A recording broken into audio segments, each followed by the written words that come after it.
out, and he again says that they're taking the vaccine to the people.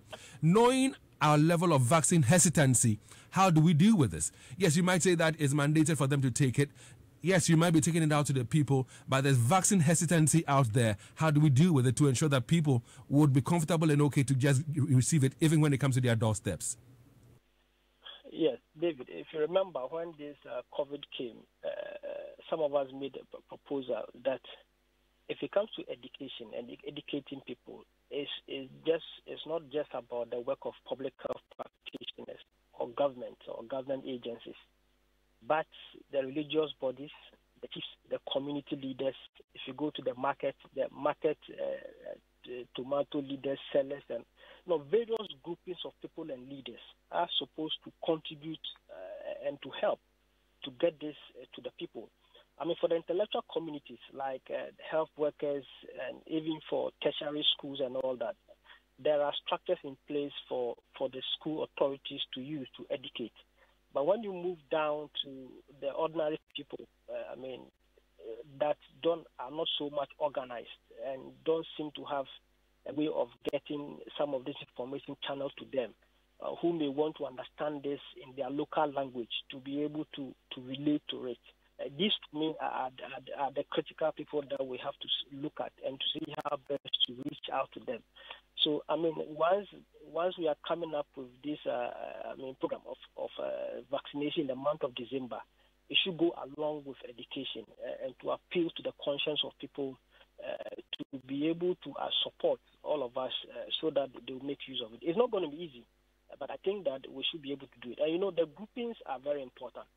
Health workers, for instance, that this is a respiratory virus, and health workers or health facilities are primary zones that could become hotspots even for transmission of the virus to the population.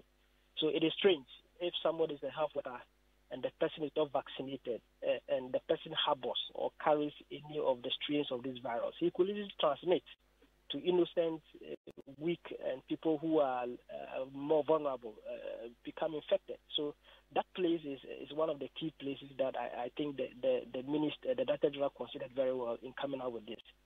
And we also mentioned that students, young populations, are beginning to suffer from these strains that are evolving.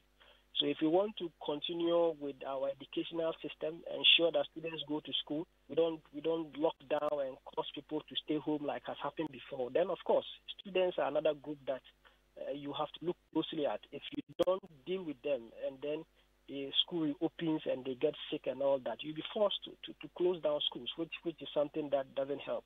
And for that, the teachers, the school authorities, the headmasters, the university administrators have a role to play.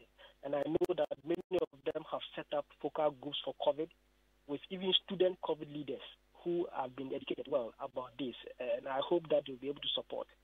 The drivers, the commercial drivers and the public transport drivers and all that, that area I know is not going to be easy. If you remember, David, even when it comes to drivers and their mates putting on masks and also advising their passengers to also put on masks, it was difficult. You take your trotro, many of them seem to feel that everything is fine.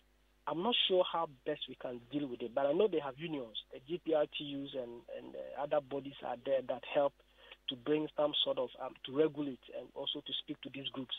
I think we should be able to target the leaders and educate them appropriately and then help them, because if a driver and his mate decide not to put on mask and they are also not vaccinated, they pose danger to many of the passengers because they'll be moving people up and down. And you know that this is, as they do this, they by all means will cause transmission of these viruses to move around. So I think in as much as we have this December being the month of vaccination, the strategy in reaching out to people, especially ordinary people that do not understand the English, the big English we are speaking, don't know what is Omicron and don't know what is Alpha and Beta. For all they know, they just to go and do their work and get their daily income and then move on with their lives. These are people that I believe we should look at closely and have a way of dealing with them, involving social scientists to communicate in a way that they will understand, so that they can all run along with us. So what